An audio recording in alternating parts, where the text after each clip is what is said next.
Does anybody else have a costume they need to have on? What do I need on my costume? You could put on the headband with us.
Hello. Welcome to St. Luke's United Methodist Church. I'm Pastor Stephanie, and we are so excited to share with you all the good things that have been happening this week at Summer Sounds. I want to introduce to you Emmy Gimple, who is my wonderful colleague and the director of this program. Will you turn around, Emmy? Emmy's done an awesome job, and we are so thankful for her work. This week was made possible by the wonderful and generous work of teachers and volunteers, and I want to introduce you to a few of them now. Heather Williams, will you stand up? Heather taught all of these words and songs to your kids. Melanie Byral taught them how to play instruments, xylophones, chimes, drums. Ann Duco taught handbells to our 4th through 6th graders. Lizzie Schwartz taught art. She's not here, but we should give her a round of applause as well. Sarah Blair, where is Sarah? She's in the back. She taught games. And Ruth Ann Lind here played piano for us all week. So many other volunteers who are listed in your program. Did you get programs? Okay, so many of them have been here just shepherding and feeding your kids. Will all of you who volunteered please stand up?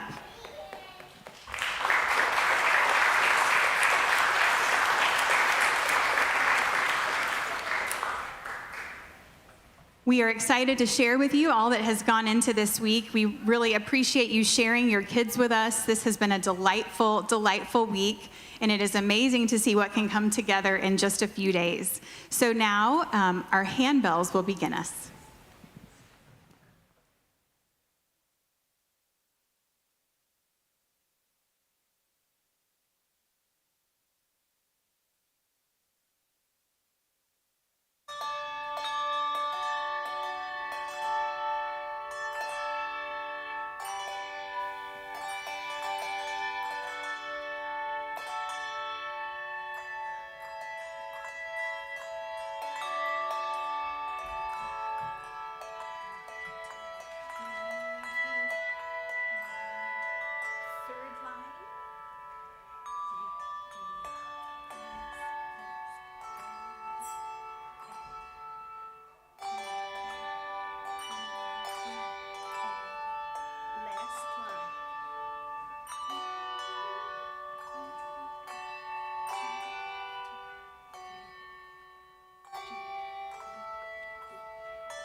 It was a dark and stormy night, the kind of night that makes you walk fast and keep looking over your shoulder.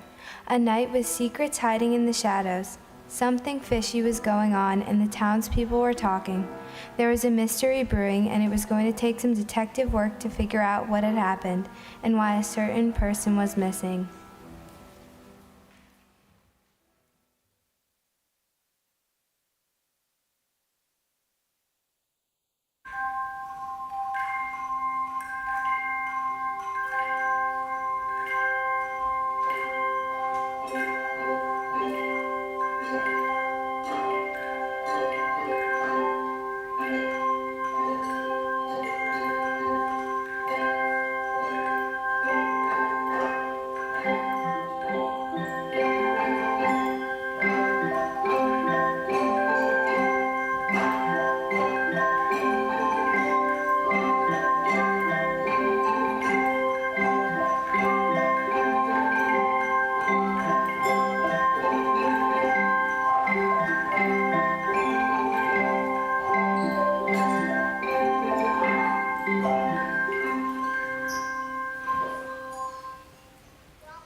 I'm telling you, he's gone, vanished, disappeared.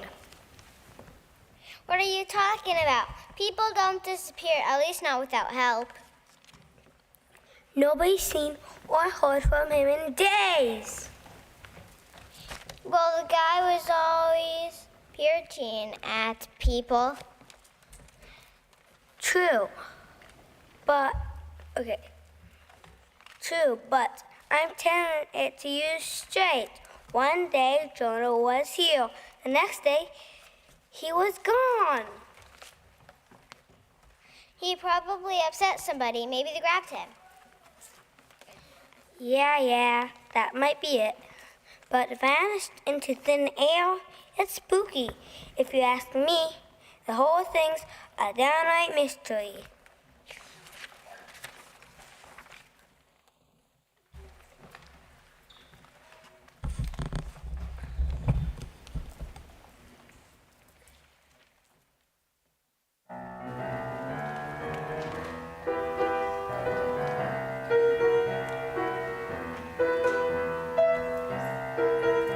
There's nothing like a mystery, the secrets and slow time.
Did you hear that? Those people are talking about Mr. Jonah.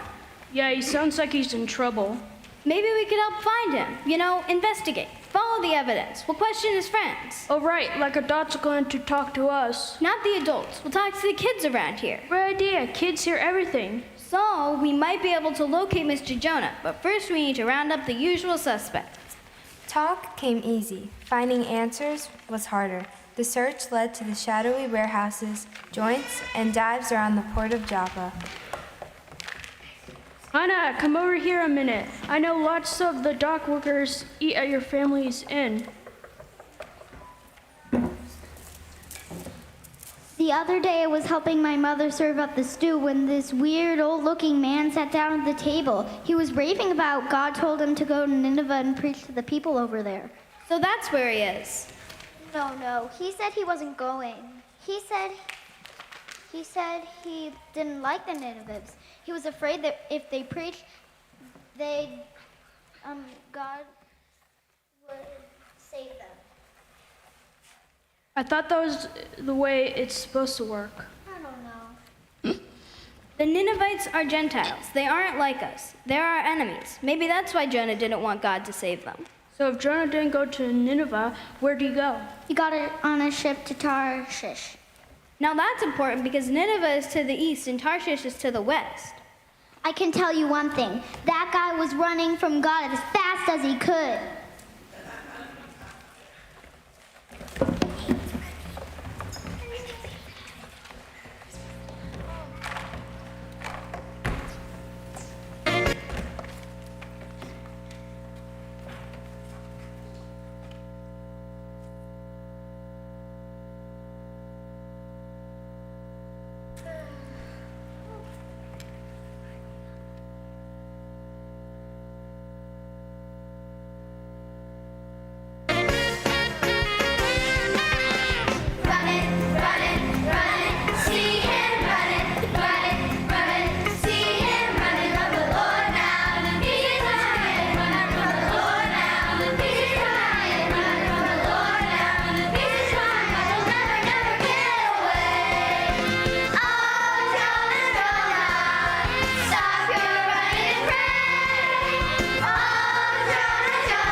So Jonah's in Tarshish. That's not foul play. He just ran away. Pretty dumb thing to do. Jonah is a prophet. You should have known better. The whole thing sounds kind of fishy to me. Hey, Jen and Ben, come here. You work on the ships, don't you? Yeah, we work on that ship over there. We just got back from Tarish. That's great. Did anything unusual happen on the trip? The old guy Jonah came on, and the first thing he did was go below and go to sleep. That's really strange. Passengers unusually stay on deck until we sail. After you sailed, did anything happen then? Boy, did it. A storm came up so quickly, we didn't have time to batten down the hatches. The wind was howling, waves crashing. on the deck, stuff falling all around. Everybody was praying to his God. I was scared to death. Did you see Jonah? Not until the captain hauled him up on deck and told him to start praying. Did that help? Not exactly. The captain ordered us to cast lots to see whose God was causing the storm. And the lot fell on Jonah. He said he worshiped the Lord of heaven, and everybody knows the supreme God is always the master of the seas.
Not exactly.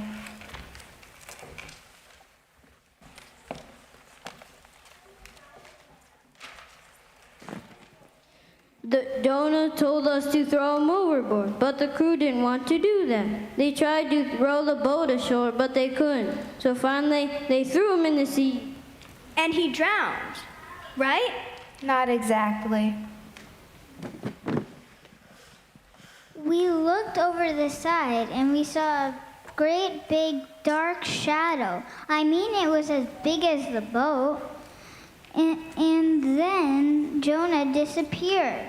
The sea just swallowed him up. And that's when the storm stopped and the sun came out. So you and your crew were the last ones to see Jonah alive? I guess so.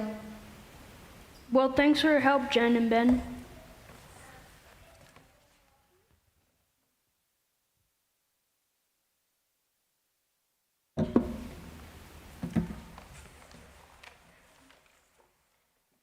I think we're done here. What? Jonah drowned. No crime was committed. There's nobody. It's elementary. When you have eliminated the impossible, whatever remains, however improbable, must be the truth. Not exactly.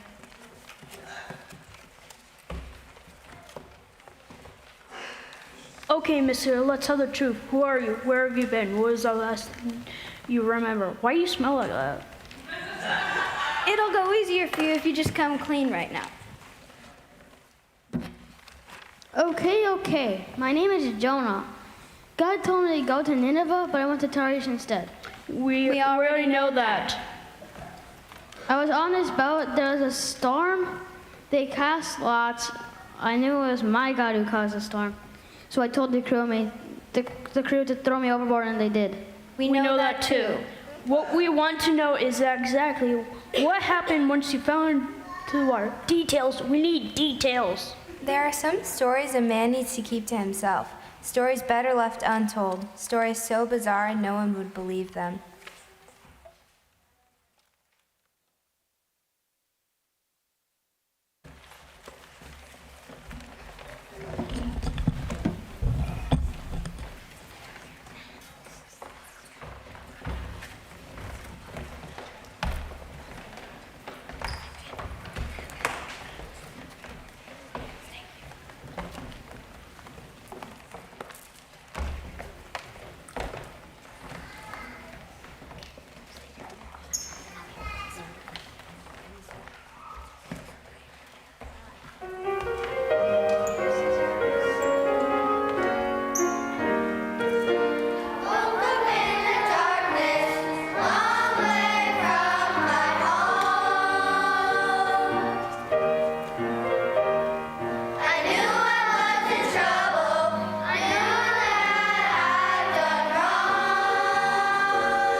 Tell my side of the story. No matter what you do to hide it, the truth always has a way of rising to the surface. And who are you? I am the missing piece to this puzzle, the big fish. I'm going to tell you what really happened. You see, I missed breakfast, and I never miss breakfast. It's the most important meal of the day. Anyway, I was hungry, and I might have said just a tiny little prayer asking for something to eat. A morsel, nothing elaborate, you see, nothing heavy. And I saw this thing sinking into the sea. I thought my prayers had been answered. So I swallowed it up. Usually I can eat anything, no problem. But that thing, ugh, where are those Tums when you need them? Anyway, it was noisy. Crying and moaning and rumbling in my stomach, you could hear it for fathoms. And here's the kicker. It kept running back and forth, back and forth, back and forth. It was making me seasick. I couldn't stand it anymore, so I threw it up. I learned my lesson. No matter how hungry I get from now on, no more profits for me.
Okay, thank you for that information. So, thanks to the big fish, you ended up on the beach. Where have you been since then? I went to Nineveh. I preached. They repented. God spared them. End of story. Not so fast. Tell them what happened next. Who are you? Don't pay any attention. That's just a worm. I prefer a small and long, non-hairy, soft-bodied animal, Sensa for short. What do you know about this? Plenty, Jonah. Preached all right, but when God spared the Ninevites, he was so mad and went out and sat in the shade under the ground vine. Then God sent me out to cut it down, and then Jonah just sat there pouted. Pouted? Prophets aren't supposed to pout. I'm just telling you what happened. So there you have it, the tale of a man caught up in a whirlpool of circumstance. But if you want to look at the story all tied up with a bow, don't look for a motive. Look at the character. I mean, Jonah was narrow-minded, stubborn, judgmental, grumpy, petty, prejudiced, and pig-headed. In other words, human. The perfect candidate for a miracle.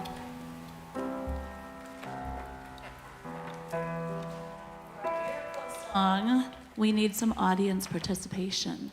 So the kids are going to teach you your part, and you get to be the echo. So be ready to sing.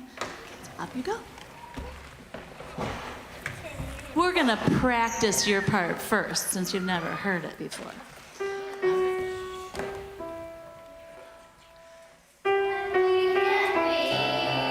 We can be part of the plan. What God began.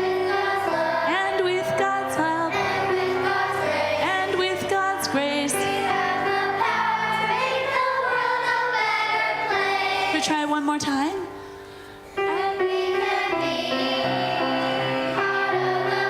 Part of the plan.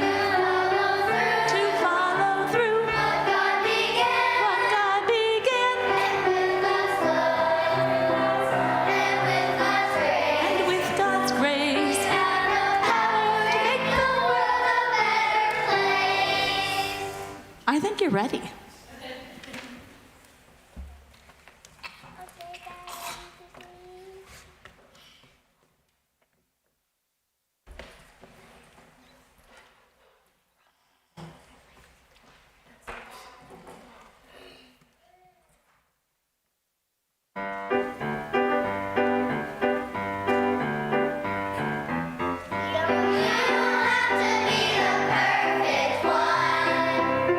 To do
Kids, will you come sit on the floor right here? We have a few photos we want to show you from the week of all the fun that they've been having, and I know they would love to see them themselves. So if you can come sit on the floor where you can see the screen, we're going to get that rolling.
Can we give these kids another round of applause?